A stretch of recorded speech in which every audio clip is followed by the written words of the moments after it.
to the Kent Lapp Podcast. How were you received? I mean, that's such a abrupt, here we go, boys, and to join a band where like four of them had been together for a long, long time and now one's out and you're in, that just seems like that could be difficult, but I don't think it would need to be, but it seems like a challenging situation. How was it like kind of melting in there and becoming part of the band? It was a lot easier than I thought. Okay.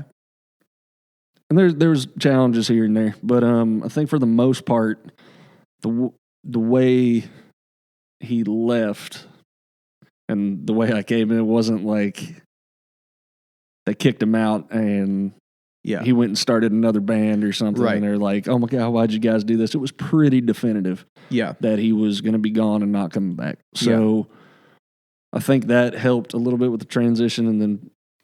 Like people just luckily for me, the fans have always been very supportive and excited. Like the fans that Three Doors has are awesome. Like some of the best fans that I've ever seen any band have, and they latch on and support like every member for anything that's going on. They love it. Oh yeah, yeah, and then they love the band as a whole. I think they're gotten very lucky. Obviously, there's a lot of like fans are going to latch on to certain people that they like more or whatever. Yeah. But as a whole, they love the band. Okay. And it's many forms that it's had over the years. And so you've got to win over the hearts of the other band members, because it's going to be a long life if everyone in the band hates you, or half of them do. Like that's just not. That's not going to work probably. But then you've also got to win over the hearts of all the fans. Like that's a whole other thing. What was sort of your mentality coming into the band to like win over the hearts of the band members and then also the fans? Like just kind of like, listening first and speaking slowly, like whatever they need kind of, or you just kind of come in like, this is me, take it or leave it. And same with the fans. Like what was your mentality coming into that? I don't think I had like a strategy or anything. I was just myself.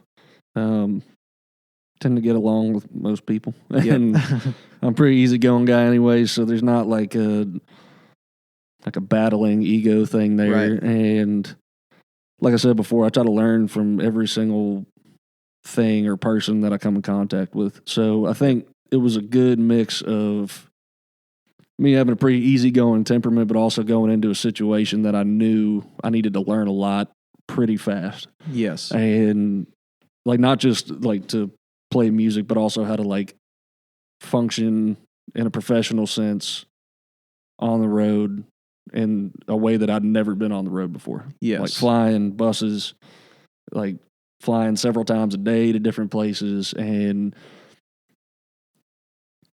maintaining that attitude, because you learn really quick when you're around and you got, like 25 people that you're traveling with every single day. One really shitty attitude will affect the whole thing. Like it trickles down pretty quick. That.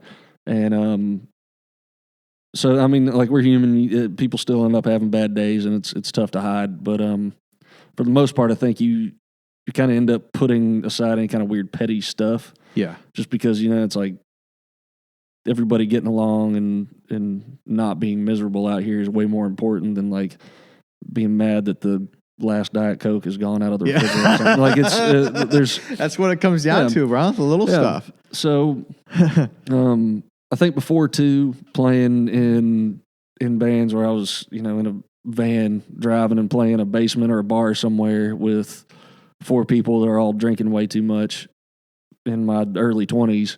Yeah. Taught me a lot of patience. Okay. Anyway, so I think I had a ton of patience, a willingness to learn, and a drive to be more professional and successful. Okay. Than I was. So I think it was a good mix of that, and also I think the band kind of came from a similar aspect where they were. At one point they were all in separate buses. They weren't getting along. Like there was a lot of tension because they did, a lot of guys grew up together and they've been doing it for years. So I think at the time that I came in, especially when Chet, the other guitar player, he came in a couple years before I did. I think a lot of that attitude wanted to change. I think everybody was excited to be able to get along. I see. Yeah. So there was a point a few years before you came on board where Three Doors would travel in multiple buses because the guys didn't really want to spend that much time in that close proximity to each other? Yeah, and I think it was, Wow.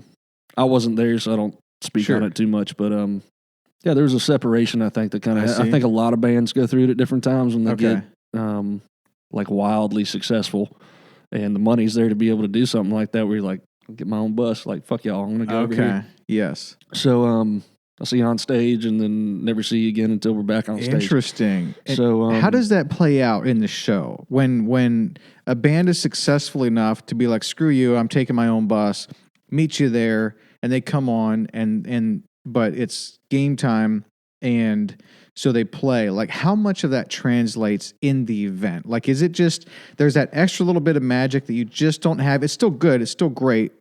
And presumably at this point, like you mentioned, they're the bands that have the ability to do this are successful. They're making money. So, and if you're at that level, like, I feel like people are willing to overlook some stuff too, maybe, because you just have that level of popularity.